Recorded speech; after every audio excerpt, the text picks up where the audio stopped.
ऊपर से देखने पर यह बस पानी में तैरती एक मरी हुई चिड़िया जैसी लगती है, लेकिन असल में यह अफ्रीकी जैकाना पक्षी के बच्चों की सबसे अद्भुत एंटी प्रेडेटर टेक्निक थी। अफ्रीकी जैकाना एक बेहद अनोखा जल पक्षी है। इनकी सबसे खास पहचान है बेहद लंबी टांगे और विशाल पंजे। इनकी उंगलियां इतनी लंबी और फैली हुई होती हैं कि उनका वजन पानी में तैरते पौधों पर आसानी से बंट जाता है। इसी वजह से वे कमल के पत्तों और तैरते पौधों पर बिना डूबे दौड़ सकते हैं, मानो पानी पर चल रहे हों। लेकिन इनकी सबसे अजीब बात इनका पारिवारिक जीवन है। दुनिया के लगभग 97% पक्षी एक नर और एक मादा के साथ रहते हैं, लेकिन अफ्रीकी जैकाना एक मादा कई नर वाली प्रजाति है और इसी वजह से बच्चों की सारी जिम्मेदारी नर पक्षी पर होती है। मादा अंडे देने के बाद लगभग चली जाती है, फिर अंडों को सेना, बच्चों को पालना और उनकी रक्षा करना सब कुछ अकेले पिता को करना पड़ता है। कुछ ही दिनों के ये छोटे बच्चे माचिस के डिब्बे जितने छोटे थे, लेकिन हैरानी की बात यह थी वे पहले से ही काफी स्वतंत्र थे। उन्हें पिता से खाना नहीं चाहिए था। वे खुद ही पानी के पौधों के बीच जाकर कीड़ों और लार्वा को पकड़ लेते थे। फिर भी उनके पिता की नजर हर समय आसपास बनी रहती थी, क्योंकि छोटे बच्चे अभी खतरे को समझना नहीं जानते थे। और इसी दलदल में रहता था आसमान का सबसे खतरनाक शिकारी। यह अफ्रीकी शिकारी पक्षी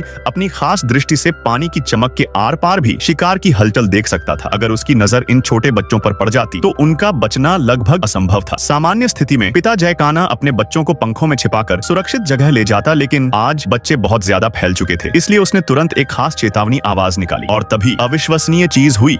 जैसे ही बच्चों ने अपने पिता की चेतावनी सुनी, वे जहां थे वहीं बिल्कुल स्थिर हो गए, एकदम बिना हिले, मानो उनकी सांस भी रुक गई हो। चारों बच्चों ने इस तकनीक को पूरी तरह अपनाया, लेकिन ऊपर उड़ता शिकारी अब भी शिकार खोज रहा था। वह तेजी से नीचे झपटा, लेकिन उसके पंजों में सिर्फ एक मछली आई। बच्चे बच चुके थे। खतरा टलते ही पिता तेजी से अपने बच्चों को ढूंढने लगा। एक बच्चा, फिर दूसरा, फिर तीसरा, सभी वापस मिल गए, लेकिन चौथा बच्चा कहीं नहीं मिला। पिता बार बार आवाज लगाता रहा, लेकिन कोई जवाब नहीं आया। असल में वह छोटा बच्चा लगभग पूरा पानी के नीचे छिपा हुआ था, इसलिए उसे पिता की आवाज सुनाई ही नहीं दे रही थी। ऊपर से देखने पर वह सचमुच एक मरे हुए पक्षी जैसा लग रहा था, लेकिन उसकी छोटी सी चोंच पानी के ऊपर एक स्नॉर्कल की तरह निकली हुई थी, जिसकी मदद से वह पानी के अंदर रहते हुए भी आराम से सांस ले पा रहा था। दूसरी तरफ पिता लगातार अपने बच्चे को ढूंढता रहा और आखिरकार वह उस जगह तक पहुंच गया। जैसे ही छोटे बच्चे ने पिता की हलचल महसूस की, वह तुरंत पानी से बाहर निकला और धीरे धीरे तैरकर अपने पिता के पास पहुंच गया। अब आखिरकार सारे बच्चे फिर से अपने पिता के पंखों के नीचे सुरक्षित थे। अफ्रीकी जैकाना अपने बच्चों की रक्षा बेहद अनोखे तरीके से करता है। वह सभी बच्चों को अपने पंखों के नीचे छिपा लेता है। दूर से देखने पर ऐसा लगता है मानो कोई अजीब पक्षी बहुत सारे पैरों के साथ दौड़ रहा हो। इसके बाद पिता उन्हें एक और ज्यादा सुरक्षित जगह पर ले गया और वहां पहुंचकर उसने बच्चों को फिर से आजाद छोड़ दिया, ताकि वे इस विशाल दलदल में धीरे धीरे जीना सीख सकें।